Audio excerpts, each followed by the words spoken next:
Este podcast é uma realização O Historiante.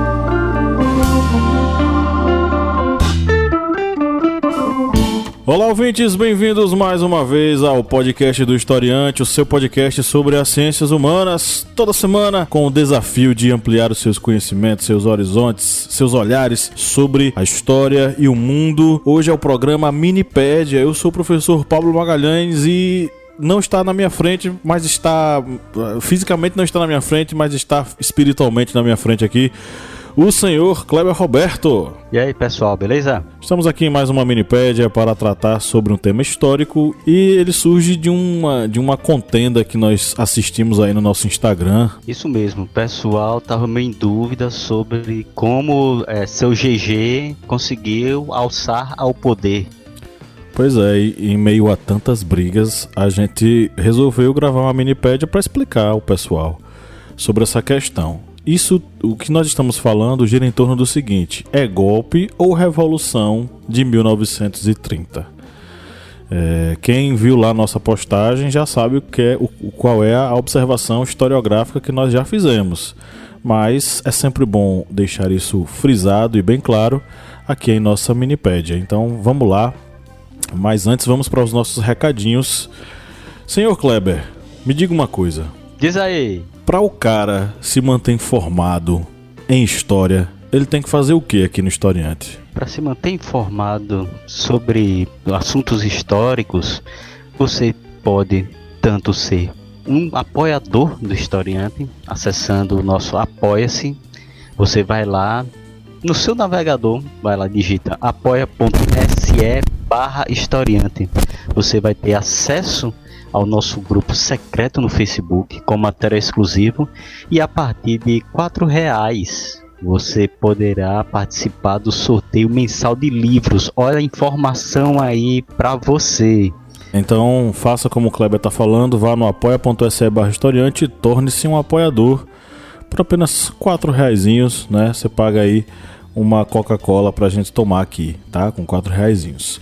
Conheça a família Historiante de podcasts. Além deste aqui que você ouve toda semana, religiosamente, nas segundas e nas quintas, nós temos também o Correspondente de Guerras, a voz que narra os principais conflitos ao redor do mundo, e o podcast das Arretadas, com vozes, olhares e perspectivas femininas e feministas sobre assuntos sociais. Então se liga, assina aí o feed em qualquer agregador de podcasts, ou também em nosso site, né, o historiante.com.br, ou também nosso aplicativo disponível lá na Play Store, e acompanhe todas as atualizações dos nossos podcasts. Seja nosso aluno, as matrículas para os nossos cursos online estão abertas lá no nosso site, historiante.com.br. Matricule-se por apenas R$ 59,90 e tem acesso a cursos acadêmicos com certificado de 30 horas. Lá você tem cursos como o Contrato Social, Fundamentos Filosóficos e Políticos, você tem o curso História Oral, Teoria e Métodos, você tem o minicurso História de Pernambuco e muito mais. Então, por apenas R$ 59,90 você faz a sua matrícula e vai cursar aí esses cursos feitos com muito carinho para você, muito bem pensados, muito bem organizados, elaborados com todo carinho para ajudar você a conhecer mais sobre os assuntos que você está afim.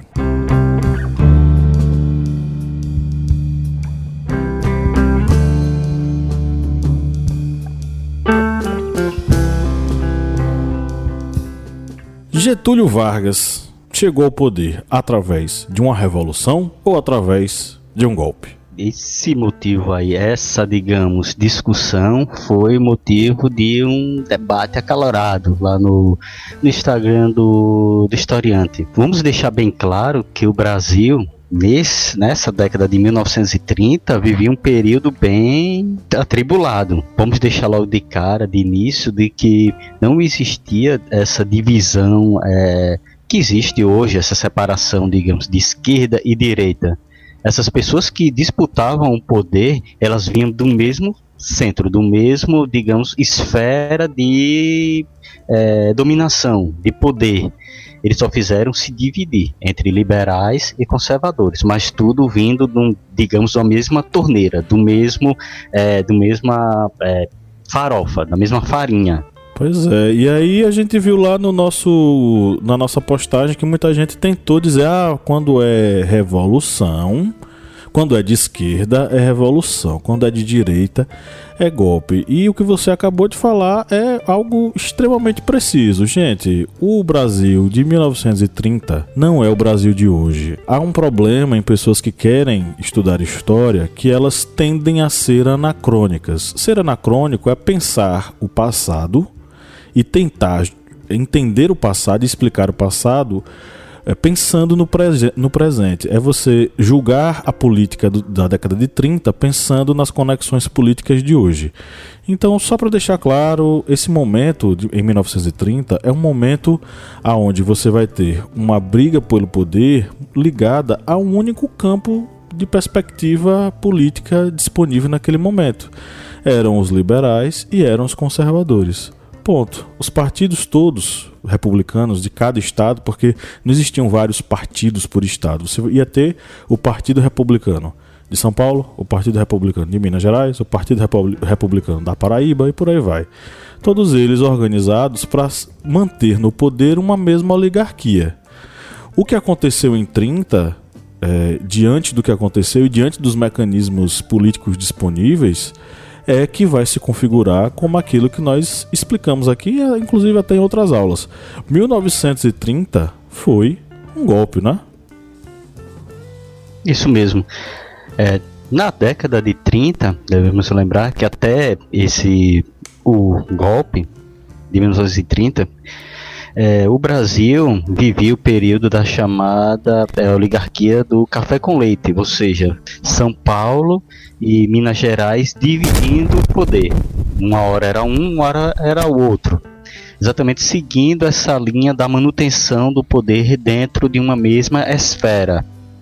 E tivemos, já no decorrer desse período, esse desgaste, já que dois estados dividindo o poder vai causando essa, digamos, rixa com os outros estados, e aí vemos o surgimento da chamada Aliança Liberal, que unia estados do Rio de Janeiro, Rio Grande do Sul, Pernambuco e Paraíba. Essa Aliança Liberal tinha como candidato Getúlio Vargas como presidente e como candidato a vice-presidente João Pessoa. Isso. Esse período também não era chapa única não, viu? Como hoje em dia não, que você vota em Dilma e tem Temer, e Temer vai lá e dá o golpe.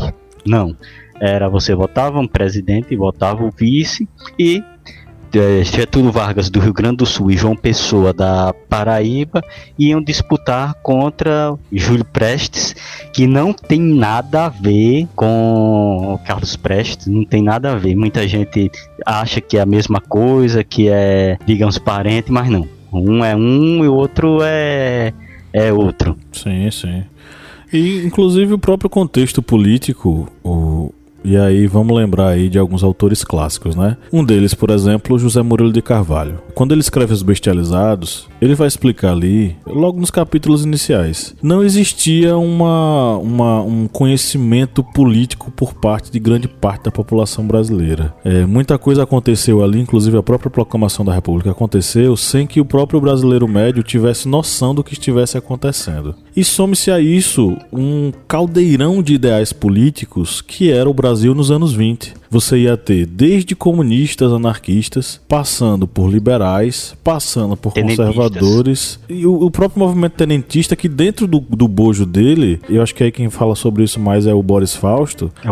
O bojo do movimento tenentista não tinha uma unidade de pensamento. De dentro do movimento tenentista você tinha pessoas que tendiam ao fascismo, pessoas que tendiam ao comunismo, pessoas que tendiam à social-democracia, pessoas que tendiam a várias outras vertentes políticas partidárias. Então não existe essa coisa de foi revolução porque foi de esquerda ou foi golpe porque foi de direita. O que aconteceu em termos práticos é uma coisa simples. A Kleber explicou aí como foi o processo da eleição. O que aconteceu nessa eleição? Ganhou o candidato dos paulistas, que era o Júlio Prestes. Diante disso, e a gente sabe muito bem que o que acontecia durante as eleições era um jogo de cartas marcadas, porque aí o que acontece? As eleições elas já tinham quem ia ser o vencedor. O vencedor era aquele que era apoiado pelas principais oligarquias. No caso, a oligarquia paulista, que era a hegemônica, elegeu o Júlio Prestes. Então Júlio Prestes ficou. Só que aí a galera, tanto mineiros, quanto paraibanos, quanto gaúchos, se organizaram na chamada Aliança Liberal para fazer alguma coisa. E aí acontece algo que se transformou no estopim para esse processo. Que foi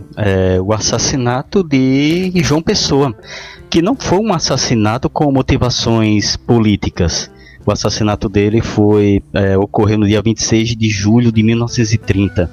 Foi um assassinato por motivos pessoais, mas para o movimento que já estava prestes a ocorrer e precisava de um estopim, foi, digamos, a cereja no bolo. E aí transformaram o cadáver do João Pessoa numa bandeira partidária, né? Isso mesmo, para, digamos, ser aquele, digamos, o pavio do todo ou nada. Pronto, teve o assassinato, foi o assassinato político, e agora vamos para o golpe. O que aconteceu logo depois disso foi a organização do pessoal da Aliança Liberal e a mobilização, como sempre, dos militares.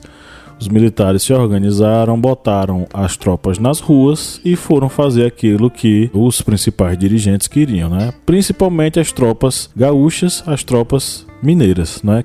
Que se mobilizaram em direção ao Palácio Presidencial, onde estava o Washington Luiz. Washington Luiz era o último presidente ali, né? O que apoiou o Júlio Prestes, e ele simplesmente foi, né, enfim, trancafiado no palácio e ameaçado. Ou você renuncia, ou você sai daqui preso. Ele preferiu sair preso, e foi o que aconteceu. Ele foi preso e no lugar dele foi instituída uma junta militar governativa. Essa junta não foi eleita. Na Constituição, o presidente não tinha ferido qualquer princípio da Constituição brasileira. A população não foi mobilizada. Esse foi um golpe mesmo de dentro de um gabinete, né? Os militares organizaram isso.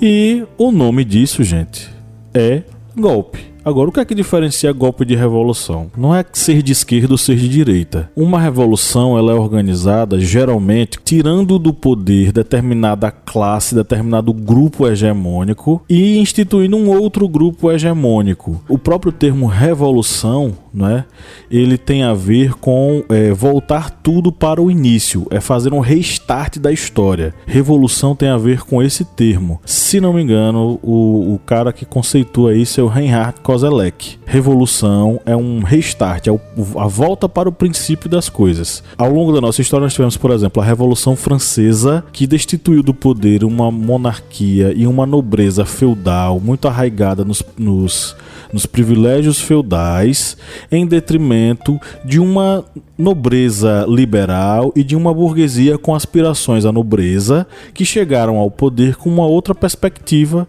que não era mais a perspectiva de poder do antigo regime, era a perspectiva liberal desse processo. Aí nós temos um processo revolucionário, com mobilização da população e uma mudança de fato nessa hierarquização social.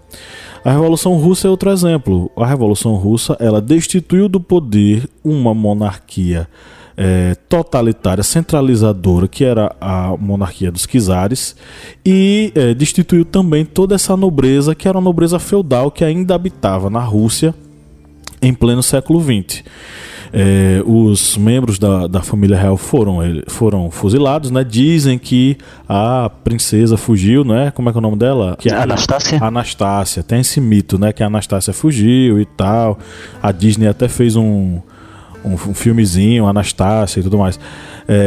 Eles fuzilaram, né? Mataram a família real e fizeram toda uma reorganização no poder, e o poder ele foi ocupado por um outro tipo de classe, fora da nobreza, com aspirações feudais, com privilégios feudais. Chegou ao poder uma burguesia, uma pequena burguesia, né? membros aí da social-democracia e alguns membros do Partido Comunista, né, que chegaram ao poder, classes completamente distintas daquelas que estavam no poder até então. Então nós temos um processo revolucionário. É um restart da história também, a ascensão ao poder de uma nova casta e a destituição da casta anterior e profundas modificações ideológicas dentro do Estado com mobilização de vários setores da sociedade. Então é basicamente isso. O golpe não tem nada a ver com revolução, não tem nada a ver com mobilização de nada. O golpe ele vai ser organizado dentro do próprio sistema com a ideia de, dentro da própria classe dominante, né, que faz parte daquele grupo, tomar o poder para si, retirando o poder do outro, mas mantendo necessariamente as mesmas estruturas de poder, né, só que com agentes da mesma classe, só que agentes contrários, né, a os agentes anteriores que estavam no poder. Então, só para resumir, o golpe ele acontece quando dentro do próprio sistema não existe uma revolução do sistema, uma destituição do sistema, não existe uma retirada desse sistema, o sistema é mantido. Os representantes anteriores são retirados e entram outros representantes, só que ambos da mesma estrutura, da mesma classe, da mesma, enfim, do mesmo bolo, né, vamos dizer assim.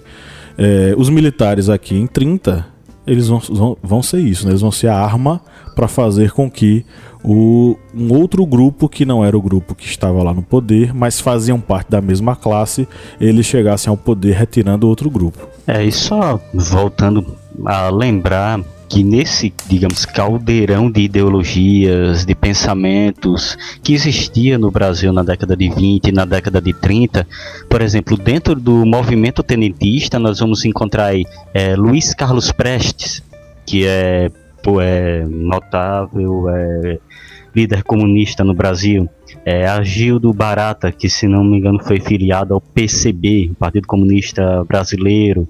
E dentro desse mesmo movimento nós vamos encontrar Ernesto Geisel, que foi o presidente na ditadura no Brasil já na década de 60. Arthur da Costa e Silva, que também foi presidente dentro desse movimento de ditadura militar. Ou seja, nós vemos aí pensamentos totalmente contrários, mas dentro de um movimento tenentista, dentro do mesmo, digamos, de uma esfera militar. Isso aí era o Brasil da década de 30, era um caldeirão de ideias, caldeirão de pensamentos, mas que todos vinham, digamos, de uma mesma farinha, de um mesmo bojo.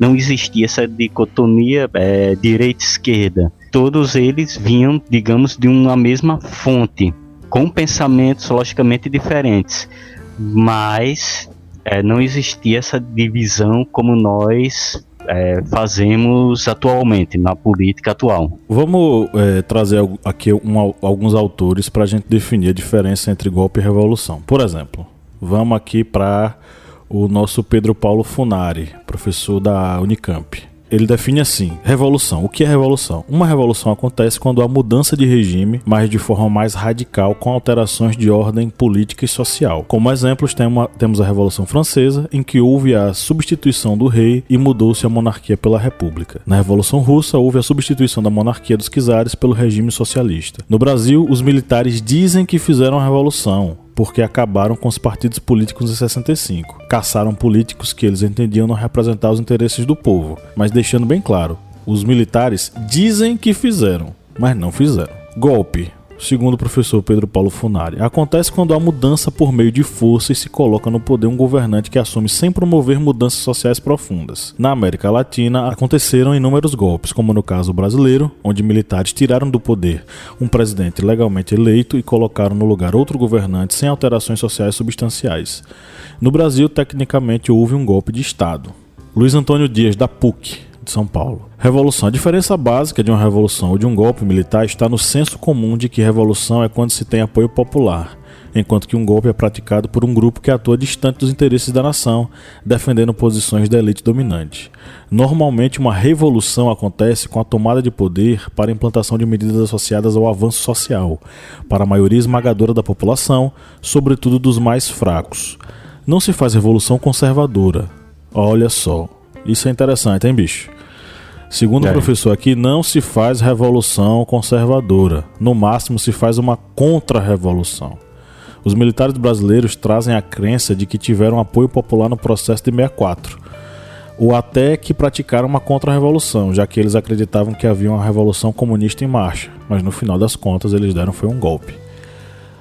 Os que lutavam contra o regime militar argumentam que houve uma intervenção civil e militar. Do ponto de vista histórico, o processo é complexo, pois cada lado analisa de uma forma. Os militares entendem que os jornalistas, que são de esquerda, perseguidos durante a ditadura, agora se vingam e dizem que houve um golpe militar. Na verdade, os militares chegam a questionar se houve mesmo ditadura nesses 21 anos de regime, pois para eles o regime de exceção aconteceu em 69, de 69 a 79. Os militares chegam a afirmar que não houve ditadura, pois havia Congresso e Poder Judiciário. Pela ótica dos militares, nem ditadura houve, afinal havia 2 partidos, a Arena e MDB, e eleição indireta. Esse mesmo quadro é registrado nos Estados Unidos e lá há democracia, segundo esses militares. O problema é que aqui não tínhamos eleição livre e tínhamos a censura a pleno vapor. Então, em resumo, 64 foi golpe, segundo os professores, e, estendendo ainda mais aqui a nossa análise histórica, 30 foi golpe, porque, do mesmo jeito, um dispositivo violento foi utilizado para destituir do poder um presidente eleito, ainda que fosse com, vamos dizer assim, irregularidades. Mas ainda assim, o uso da força, a manutenção das estruturas, configura, né, um estado de golpe dentro do país. Falando sobre o golpe de 30, a Revolução de 30, ele se lembrou aquela série da Globo que passou em 2019, Filhos da Pátria, que foram 2 temporadas, e a segunda temporada eles abordaram exatamente a família na década de 1930. É uma comédia, logicamente, mas eles fazem todos aqueles nuances do movimento de golpe, da inserção dos militares, da constante presença desses militares dentro desse movimento do golpe de 30, dos políticos temendo o que seria uma possível grande modificação política, mas que na verdade foi só o mais do mesmo. É uma série de comédia, logicamente, não dá para vou usar como uma pesquisa tal.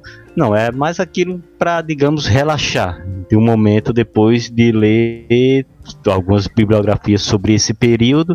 É bom para arejar a mente.